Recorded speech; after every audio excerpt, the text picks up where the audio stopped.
Hi, everyone. My name is Nada Ahmed, and I am your host today for the Braving Innovation podcast. And I'm really excited to have with me someone really special, Raja Skogland. And today we will be talking about angel investing. So, Raja Skogland, she is a serial entrepreneur. She has served as head of fintech and CEO at the accelerator here in Norway called The Factory. She's an angel investor, a startup advisor, and speaker. And she's working now as a startup advisor, helping startups optimizing their fundraising. Since 2015, she has been helping over 1,000 entrepreneurs build their network, gain knowledge, and access capital to be able to start and successfully grow their company. Raya was born in Morocco and moved to Switzerland with her family when she was 6 years old. She got her MBA and started her career in the banking industry in Geneva. However, her entrepreneurial spirit got the better of her and she realized she needed to jump into the startup world. She ended up moving to Norway at some point and successfully launched many companies. And she is a true inspiration for women and people of color on how to not only survive, but thrive in this often very male dominated ecosystem. I got to know Raya a few years ago, and she's really served as an advisor to me, a mentor to me, and helping me as I've jumped into my entrepreneurial journey and learning about how to be an investor, how to be an angel investor. And she's also taught me a lot about how to claim your space, just be who you are, be more confident. You don't have to play small, and you don't have to hold back on your ambition. So, thank you for being with us here today, Raya, to talk about angel investing. Thanks for having me. Excited Yeah. to hear your So, questions. yeah. So, one of the first questions, actually, before I get started, I'm just going to say people joining us live on LinkedIn, Facebook, YouTube, please post in your questions. We want this to be an interactive session. Any questions you have about angel investing as an investor or as a founder, Raya Mhm. is here to answer them for us. So I wanted to start with a question that I ask most of my guests.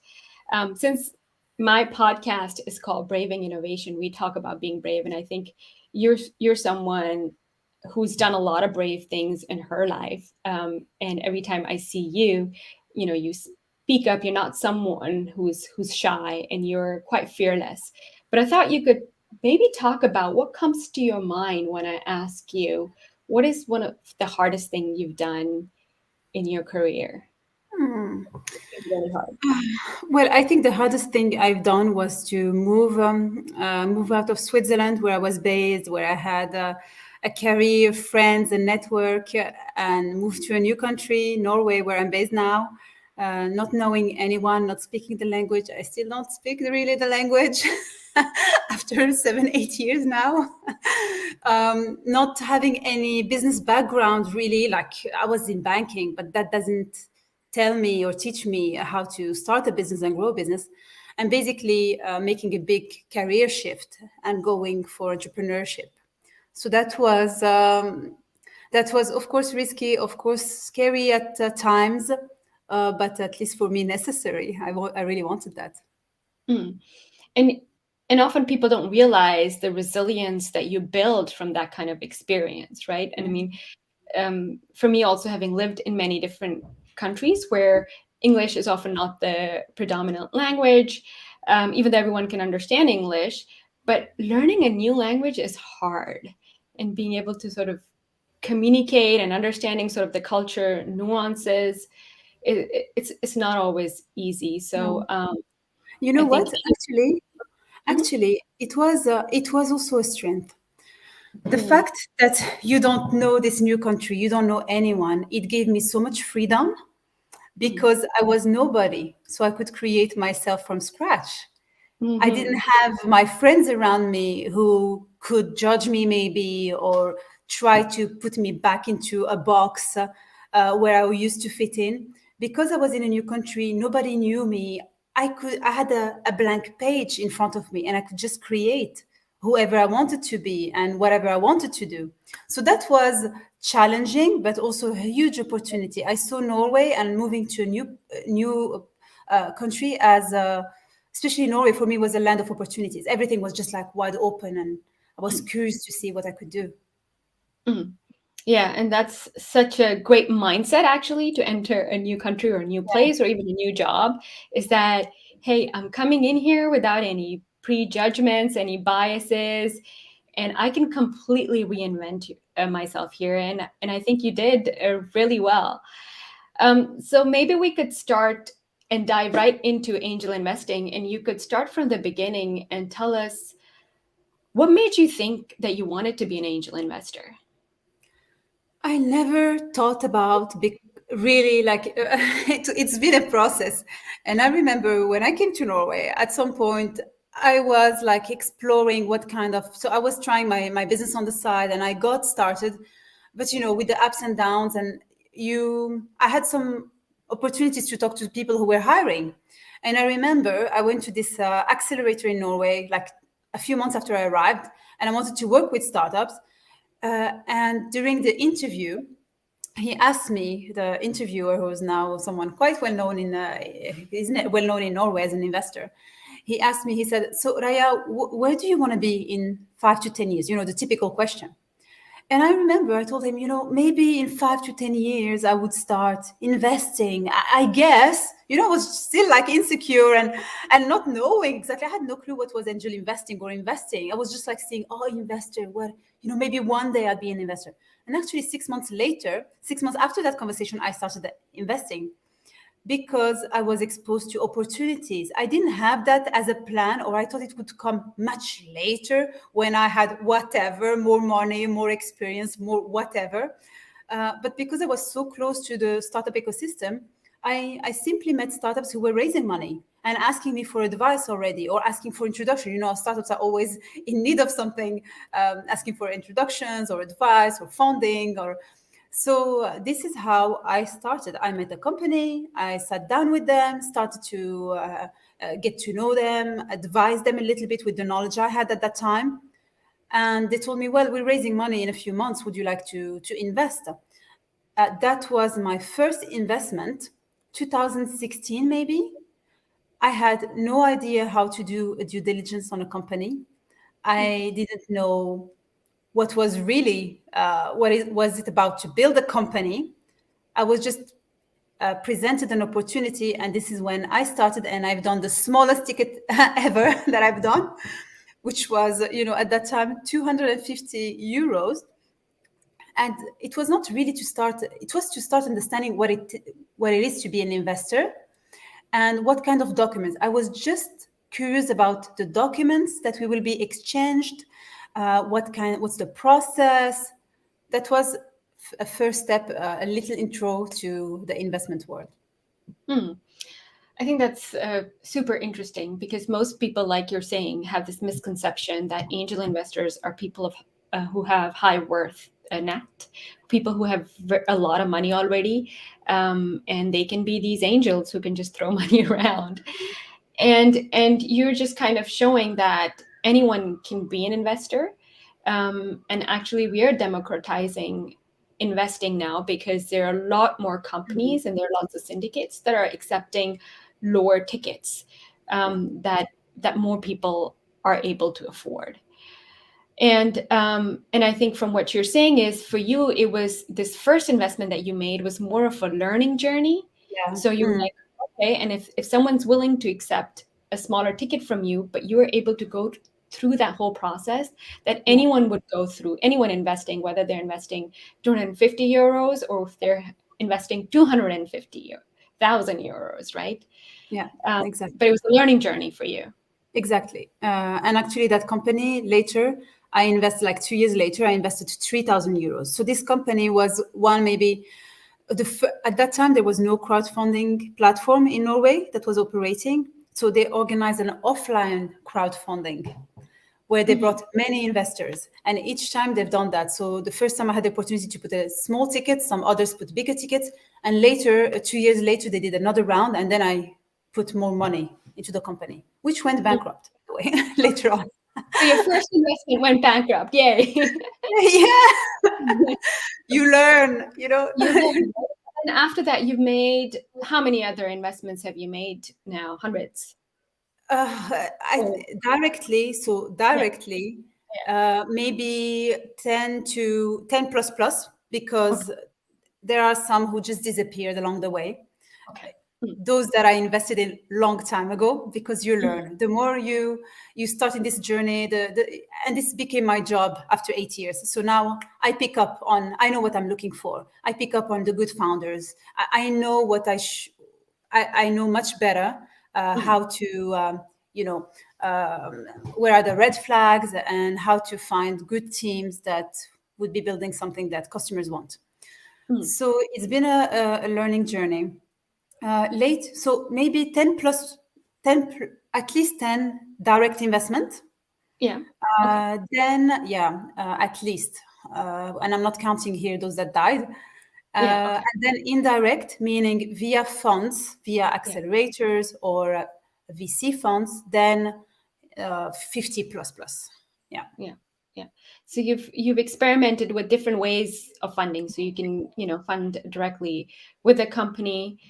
And generally, I think like in VC and in angel investing, the sort of general rule of thumb is that only 10% of your portfolio is really going to um, Last, to last, last, survive. and also, is going to pay back the money that you're investing, hopefully tenfold or more. Um, and could you talk about, that mindset and if there's someone new listening here who wants to be an angel investor, Mm. what's that kind of mindset that you have to go into it, in terms of your money mindset when you're investing So in you startups? invest, I would say, invest the money that you can lose. Don't invest your personal savings, family savings.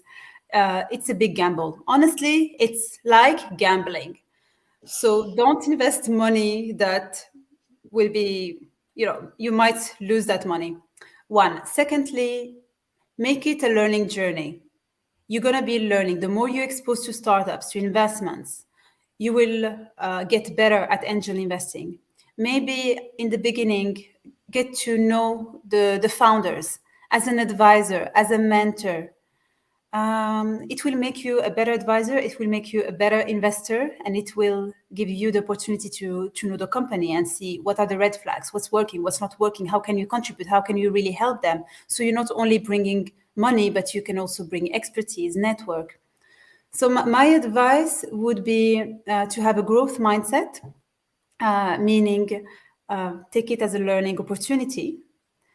Don't put in a lot of money. Start with small tickets. There is nothing like this is too small, or this is too, this is too small, or shouldn't be called as an angel investor or whatever. It's up to you. It's your journey. In the end, if the startup accepts a small ticket, go for it. What's the problem? You don't have Mm, to put in each time 10,000 euros plus plus. If the mm, startup is willing to have 1,000, 2,000, 3,000, go for it, just as an opportunity to be part of a journey of a company. I've done all of that. I've done from 3,000 euro to 25,000 euro. That's like the range, depending on the company, depending on the negotiation with the companies as well, with the startups. Sometimes they have a minimum ticket. They don't want to accept less than a certain amount. So growth mindset, um, and don't put in money that would be yeah, difficult for you to lose, exactly. And I think or that's excuse me, that would be hard for you if you lose it. exactly right. Because it is like gambling, right? Like if you're going to go play poker, put money on the table that you're Yeah, willing to lose, because there's a high chance that, exactly. especially if you're an inexperienced gambler, like we are, like many would be if they're investing for the first time, Mm.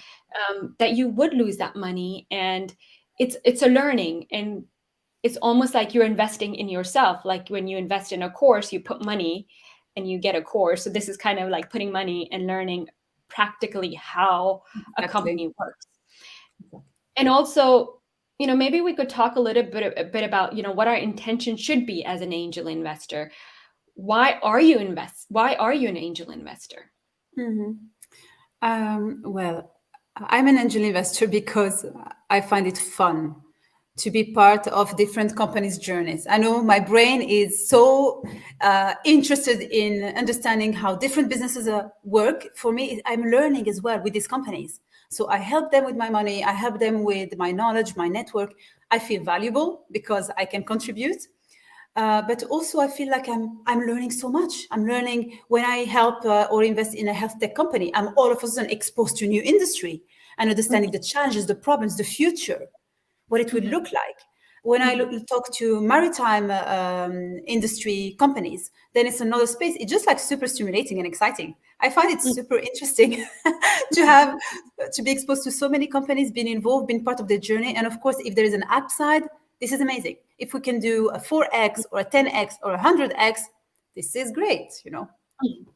Yeah, exactly. So the money part is important, but you have to have a passion for these startups, for either the area that you're investing in, for helping somebody build something, change an ecosystem, disrupt an ecosystem, and be dedicated and committed to that learning. Yeah. So, Uh, yeah. there are Mhm, different profiles of investors. There are some who are passive. With some companies, I'm completely passive. mhm, And there's some investors who are more active. So I don't think that there is a perfect playbook. We just need to know, we just need to do what feels right for us. This is just my case. I just like to learn along the way, contribute, help them, mhm, share with them what I know, but also get exposed to new industries. That's mhm. why I do it. Absolutely. So maybe now we could dive a little bit into from your experience of helping and advising thousands of startups, looking at many pitch decks. What do you actually look for in a startup now that you've had a few years of experience? How do you make your decision? Well, I look at different elements, so it's not like one or two. It's everything at the same time that needs to make sense. So I would look at the team, of course, the background. Do they have industry expertise? Do they have a relevant network? I'm very focused on, I love teams who can monetize their product and services as soon as possible. And when I see that a team is not doing that, I usually try to challenge them to do that or why they're not doing it and show them that you can monetize much earlier on in the journey. So I like companies, I like good founders, passionate founders. It's also a combination between being passionate, a visionary, but number oriented, Mm, and being sales driven. mm, So that's, I would say, if we can sum it up in a few words. And also again, it depends on the investor profile. Even if I do a lot of angel investing, I'm kind of like a risk averse kind of person. mm, It's a combination between I love taking risk with startups and with my own businesses, but I also try to minimize the risks when I do that. So mhm, I look for teams who already have pilot customers, solid traction, whatever it means, depending on the industry and the business. So solid traction, pilot customers, and if from an outside perspective, like me, when I look at the pitch deck, or when I have a meeting with the founder, I see that they could have monetized earlier on. Then for me, they're not ready for my kind of profile. We're not a match. mm. Yeah, I would because then offer to advise them or coach them to get them to that stage. right, because most of your investing is early phase investing, pre-seed, seed level. Um, how, if they haven't monetized yet, would you still make an investment? I don't think so. I don't think anymore. Not Mm, anymore because there are so many companies raising money and that are really good and that are making money. mhm, Like startups need to be aware of that. When they're raising money, when they're approaching an investor, they're competing with other startups. mhm. So, what is becoming our benchmark? Right now, I'm reviewing, I sent it to you, by the way, I did. a I know. company, yeah, and they Yeah. launched in June and they've been making 500,000 euros since June. Like, Wow. I'm like, wow, like now, Yeah. like it's mind blowing to find a company that's been around like for 2 years, max 2 years, launched in June, but they had product development, got like huge pilot customers, many customers in the pipeline, and they're already making money. like, take my money, please. Exactly, right. And that's the thing, right? When you first get into angel investing, and this happened to me and some other people that I started to talk about angel investing with, is like the first couple of companies you meet, you get really excited about them. And after a while, I met you, and I met some other people, and then you're like, well, there are all these other companies and they're really good too. Yeah. So there's no lack of good deals that will come on No, your table when no, you start looking and when you start building your reputation and getting to know the ecosystems wherever you exactly. are and get access to the deal flow, and actually maybe hold your horses. Don't just invest after the first company that is pitched to you. Actually look at 10, 20 pitch decks before you make your investment, right? Would you say that that's something that someone should do? Well, I would say for sure. Again, it's part of the learning. The more you Mm-hmm. expose to company, the more you learn, the more you see opportunities out there. Uh, Invest in companies you understand. Invest in companies you can help. That with your network, with your expertise, you understand the industry. If you invest in a space that you don't understand at all, you're increasing your risk of failure and making a bad decision. Mm-hmm. Because you're not able to really do a proper due diligence. So what I do when I'm exposed, because I cannot be understand all the industries in the world, like far from that, but I work with other angels. If I have a very technical company, I send it to them. If I some CTOs and consultants in IT and so on, and they would take the next meeting with the startup, and I would just join, and they would ask the technical questions, and then I would have a follow up meeting with my friend, my angel investor, who knows better the Yeah. industry, to get his input. So invest in stuff that you understand. Yeah. And yeah, I mean, sometimes you cannot, there's some opportunities that will just pass by very quickly. The good ones, they don't wait. The Yeah, good exactly. ones you will miss on some opportunities. And you say, oh, I wish I had invested. There are companies I have chased to invest in. Exactly. And And they those are were the companies that you need to be investing in, right? exactly, Mm. yeah. But Mm. but it's okay as well. I mean, I have three companies that I have chased. One is Fiori.com, crypto exchange platform in the Nordics. Mhm. Luckily, I'm invested in them. I was already invested in them, but I wanted to do a follow-up investment. They said, no, oversubscribed, oversubscribed. And I was like, guys, I know you.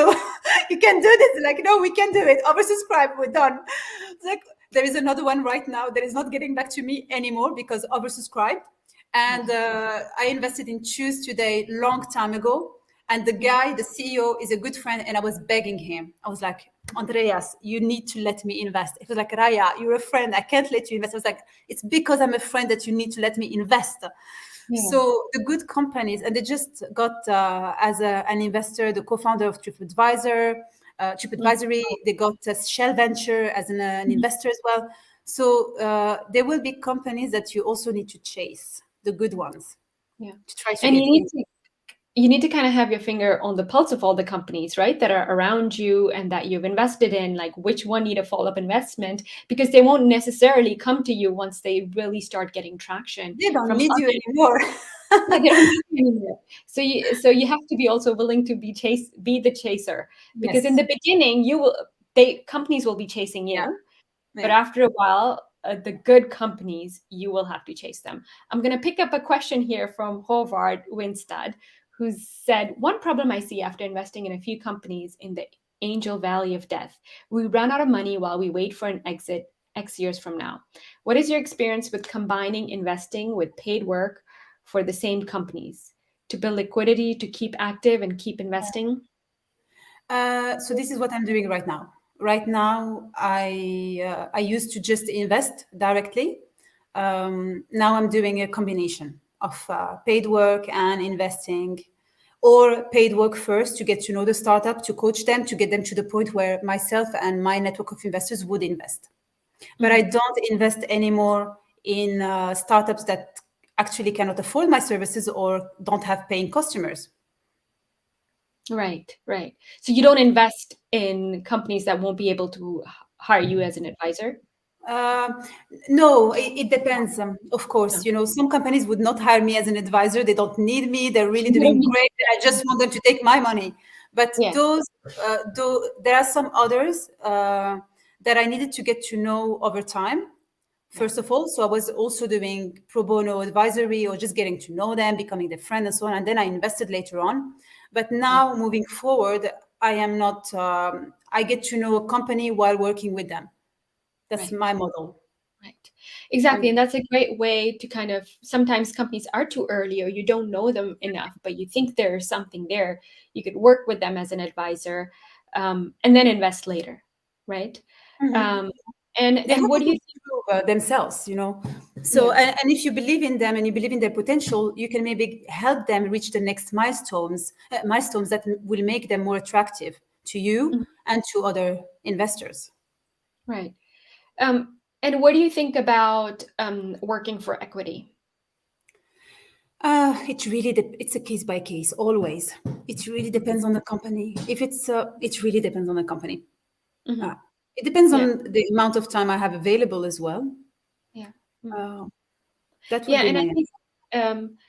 and back to kind of what Howard's question also, if you are not working full time and are making money as an advisor, um, then you cannot expect to just either just work for equity because most companies will not be able to pay back that equity. Yeah, Um, and that's also a challenge for actually a lot of VC firms who are also not able to make money just from investing, right? Because it's mm, long horizons and they expect funds to be 10 years, but often the funds are not returned 11, 12, 14, 15 years from now. Um, and I was actually surprised to hear from someone who's quite prominent and has been investing through SPVs, saying that well, I don't make money this way, so I need to figure out how to a different type of business model where I can continue to invest but also make money somehow, yeah. Yes. because startups expect that now that you're an investor, you would also give free advice. Yeah. And of course, you are invested in the company. You want to give them the best advice you can, but it is really a challenge. Yeah. No, I have this discussion with other angel investors, so it's good to hear. We need to remember that angel investors are not only very ultra rich people who have inherited money or have won the lottery. Like, we need to have like some kind of like uh, rational thinking here.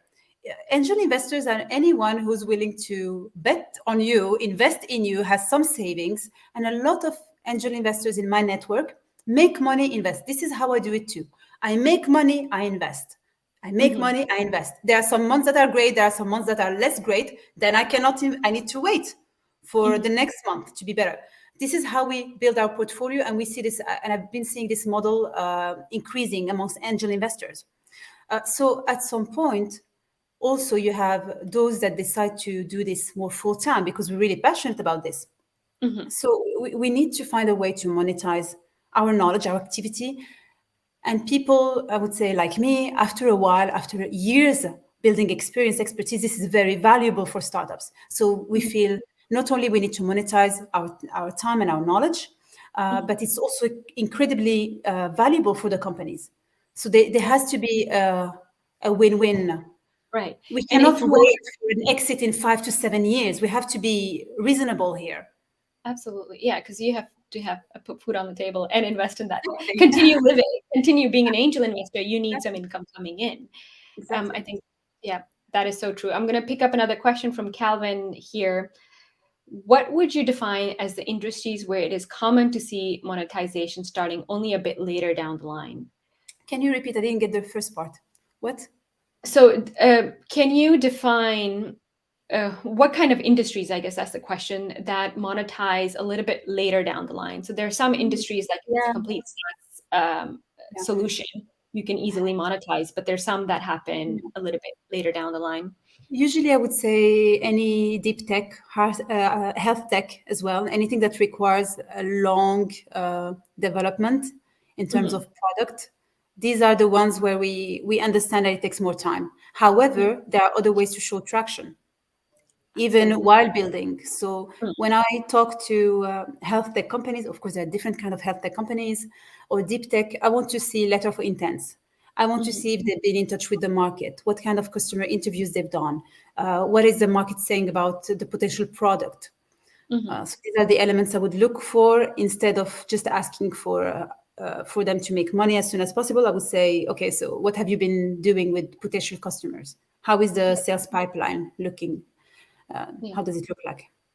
Yeah, exactly. So for very kind of these SaaS kind of solutions, there are easier ways to show traction. But even for them, it it doesn't have to necessarily be monetary. It could be other ways of validating your idea, in which you've seen that actually you are able to convert customers.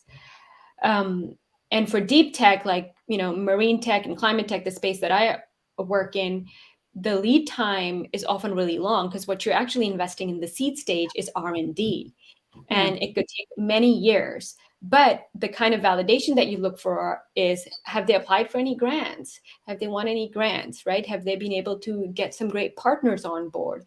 Have they been able to exactly. get some corporate customers to sign letter of intent? So Hmm. there are many ways of you showing traction, and it's really you just being creative with how you can get traction for these kind of different technologies. And it's a case by case. It's a case by case. Yeah, yeah, absolutely. So another question I had for you was, how do you follow up on your investments in your portfolio? Do you have a system for how you track it, and what do you expect from your founders that you've invested in? So there are some founders I'm just naturally more close to. I go on holidays with them. We call each other. They call me. They know they can just call me to, not even to give me an update, but just to ask for advice or anything I can help them with. So there are a few like that. The others, to be honest, now since I have started to invest via, syndicates and VCs and accelerators. They do the follow up. I just get I get a reporting, and Mhm. I'm only active with my direct investments. Mhm. And There's no specific system. It's very informal. They reach out to me. They from the from when I have co-invested with others, we have a lead investor. He's the one reporting to the other investors. So that's the system I have in place. mm. And is it kind of common practice for startups to maybe send a monthly update to all the investors, everybody on the cap table? What should you expect from I think founders? monthly would be a bit much, a monthly Hmm. update. I would expect a quarterly update. There are still Hmm. there are still some companies who don't do that. Hmm. So and I think actually the more you're close to your investors by Hmm. sending this update, the more you can make the most of it, the most of them. And I was discussing this with another angel who said, based on his experience, he has like a portfolio of 200 plus. He said those that he have a close relationship with have been the most successful companies, because actually those that don't send updates, it's too late. When they reach out, it's too late. It's almost too late, telling us, sorry, we went bankrupt, like which I heard a few times. We Hmm. didn't like, and then you want to tell them, why didn't you reach out beforehand? Because they Hmm. didn't think they could ask their investors for help. Hmm. They maybe it was already not going well. That's why they were not Hmm. reaching out and updating us. So Yeah. I would really advise investors and startups to send at least a quarterly update to their investors. And the structure they can use would be KPIs, what we've done, what we're Hmm. doing what we're working on right now, what we're planning on doing. Here are the challenges. Let's be open about that. Here are the challenges, and this Hmm. is. And can you help us with this? Can you Yeah. help us make an introduction to this big corporate company? Can you help us with the next fundraising? Can you help us? Do you know any CMO I can hire? Like I've had all these questions Hmm. to investor newsletters. Yeah. Yeah, and I think sometimes we undervalue transparency, right? Like just radical transparency, um, and being able to spot that in a team. Okay, this is a company that I should be able to trust because they'll tell me as soon as Mm. something's not going well. Could you give an example of a company that you worked with that you really, really believed in, and you put your money into it, and it just didn't work out? Well, I think the one that I mentioned that went bankrupt in Yeah. the beginning, I don't want to mention the name because I still You I don't have met to the mention founder it, but it would last be good to week. hear the story. Yeah. Like, what went wrong? The story was that very charismatic founding team, in Hmm. particular the chairman. Hmm. But we didn't know really. First of all, the IP was owned by another company. Okay. Yeah, so Wow. that's first thing. We didn't know that when we invested. That's one of the things now I look at when I Mhm. invest in a company who owns the IP. Is it another holding? We had no clue. We were not told. Yeah. And when we invested, we had really a short amount of time to make a decision. It was like a 1 week fundraising round. You get in or you're out. So we didn't have time to really do due diligence. We were many in the room, so we always trust that the other ones have done their due diligence, have asked the tough questions, Mm. or the questions. I invested a bit quickly. I brought another investor with me who invested as well. We really believed in the founder. We believed in the product. We believed in the problem. But there were other problems that we didn't see, which is one, the IP was owned by another company.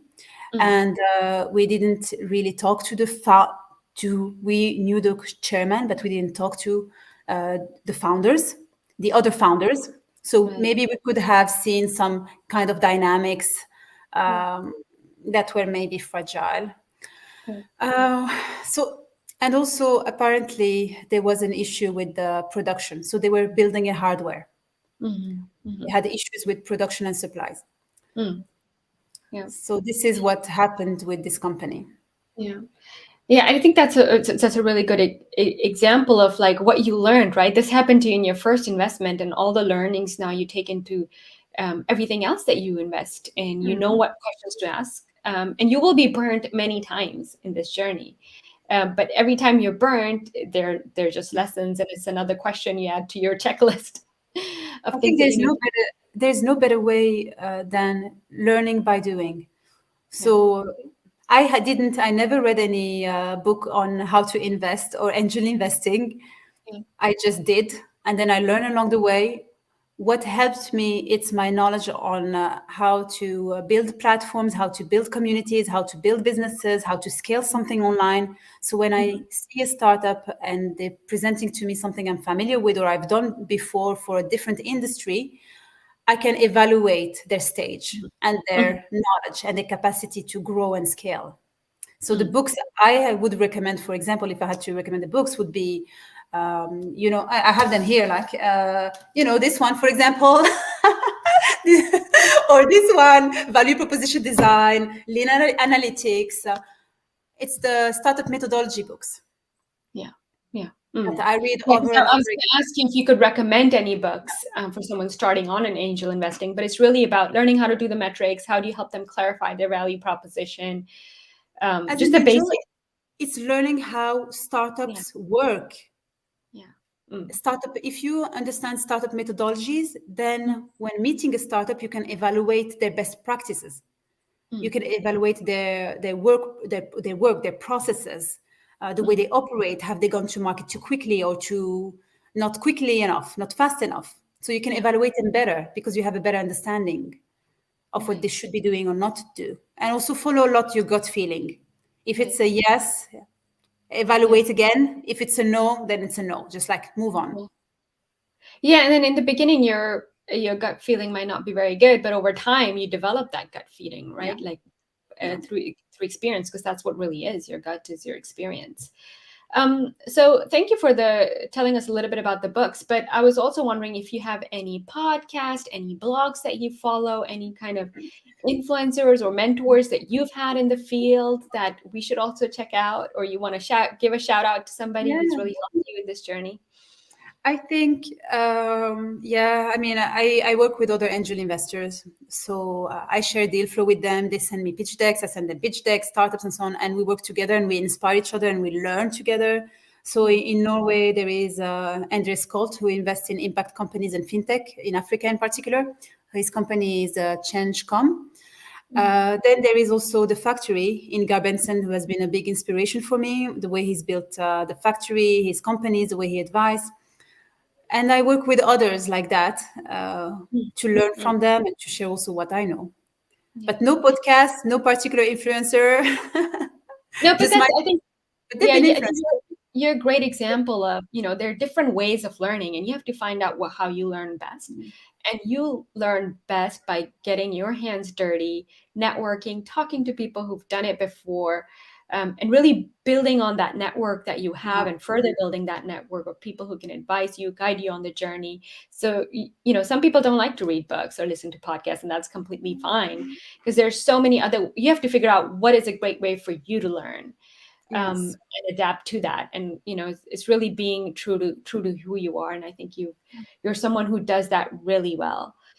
So I As you thought, said, huh? as you said, it's about finding our own methodology. I'm not Mhm. someone who's going to sit down. Like, I don't really have a lot of time. These books, I have them. I read them before I have to give a lecture at the university, or I have a, I wonder, I need to get an update on something. But in general, I've always learned from others. This is how you maximize your time. In the book, you can read it, but you don't know when you're going to actually find an answer to your questions. While Mm, you can ask a person more experienced, yeah, and you get at least their perspective, and you can compare it to other people's perspectives. I love exactly. learning from other people. That's for me the fastest way to learn. Right. And I think that is true. And as I've gone into this journey, I've had many conversations with you, Raya, and you've taught me so much. And you just get these different perspectives, right? Because in the end of the day, what we're doing is we're trying to forecast the future.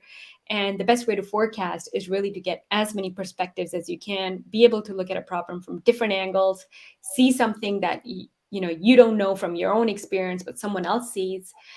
So thank you so much for being Thank with you us for having here me. today. Such valuable input and advice, and we also got some really good questions from the audience.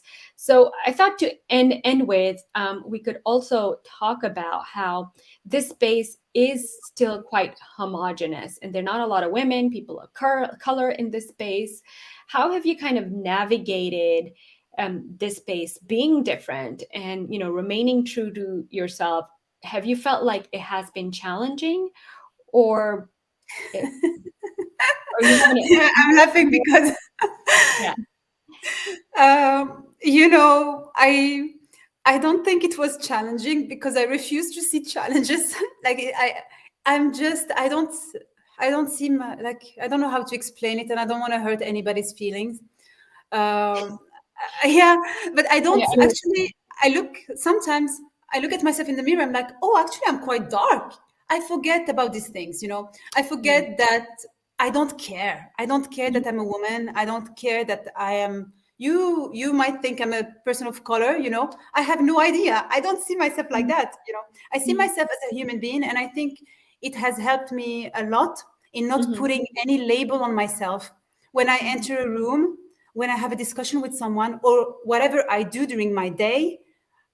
I just see myself as someone with a dreams, with ideas, with a mission, with something to help other people's with, other people with. So I know I get this question quite often. How are you operating in this male-dominated world yeah, and with only white men and so on? I really actually don't think about it. I yeah, think, and it has helped me a lot, not to think about it. yeah. It is difficult. It Quite might, liberating. you see Actually, what it's a I mean? liberating. Yeah, it's a very liberating mindset because it's like, why do you focus on, why do you weigh yourself down with those kind of thoughts? Yeah, Instead, you reinvent your reality, and you don't exactly. you're not any different from anybody else, and you just show up as who you are and not focus on those things. Not saying that there are not any challenges, Exactly. Hmm. because there are doors that are closed, right, because of the communities, investor communities that have been formed over hundreds of years, where of course women were not let in. But we cannot continue to function as victims of the system. Exactly. You can create your own community. Mhm. If you cannot get a seat That is what we're doing. That is exactly what exactly. we're. When you Yeah. don't get a seat at the table, you create your own table. And there you Mhm. go. Yeah. We With create other our own. people. Yeah. And I think that's really what I admire about you, Raya. You're just always so positive. And I think that's also where you get your kind of this fearlessness from, because you don't see anything as a limitation. Yeah. Everything is an opportunity. And if we all can start living that way, there's so much that we can do in this world, and overcome. Because not saying that there won't be setbacks, that there won't be barriers along the way, Hmm. but see it as a redirection, as an opportunity. Yes, there will always be, moments where you face walls and doors are closing and so on. But I think the more you think about it Mhm. and you victimize yourself and you feel bad, maybe not victimize yourself, but you feel bad about yourself and you start to question your identity and why are they doing that? For me, it's a waste of time.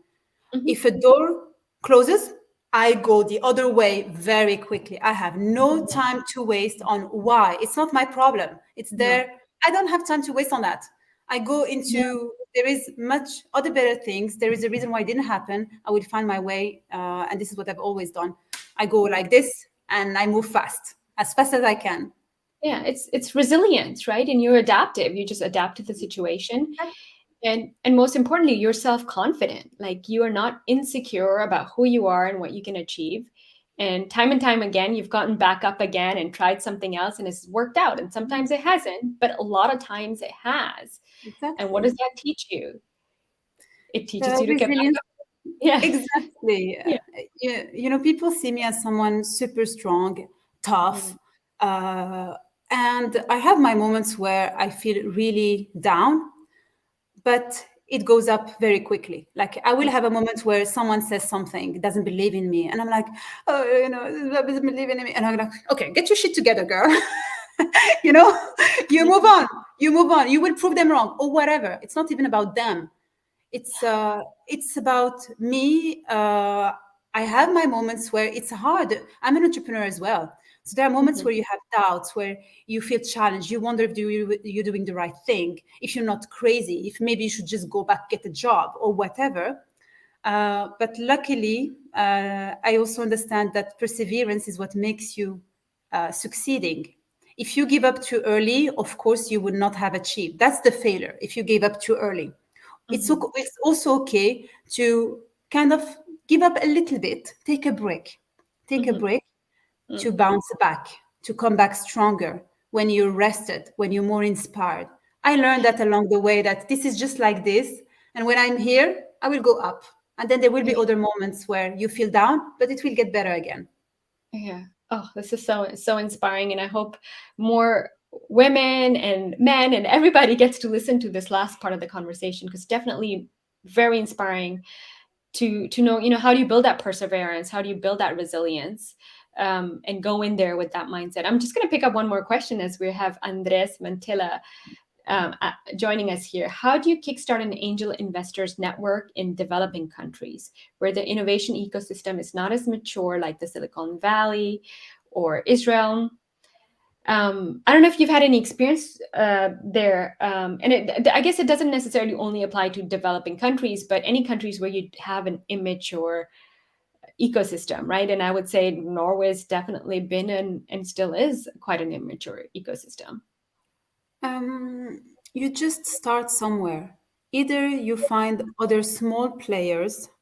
I'm saying small, if we're talking about places where there is almost no network or of angel investing.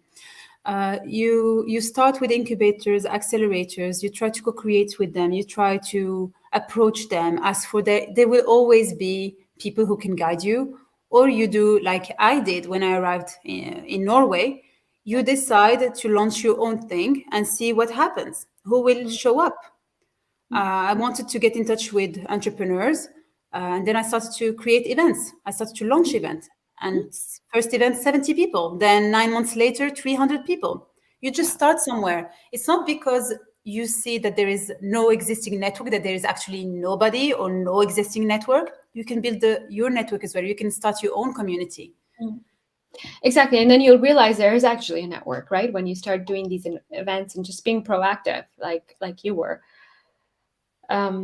Yeah, no, thank you. I think we're way past our time, but this was so much fun. Thank Thank you for you. being here with us, Raya, and we'll bring you on more often here, because there's so many topics that we need to talk about investing with you on. So Thank you for being here, and thank you everyone for joining.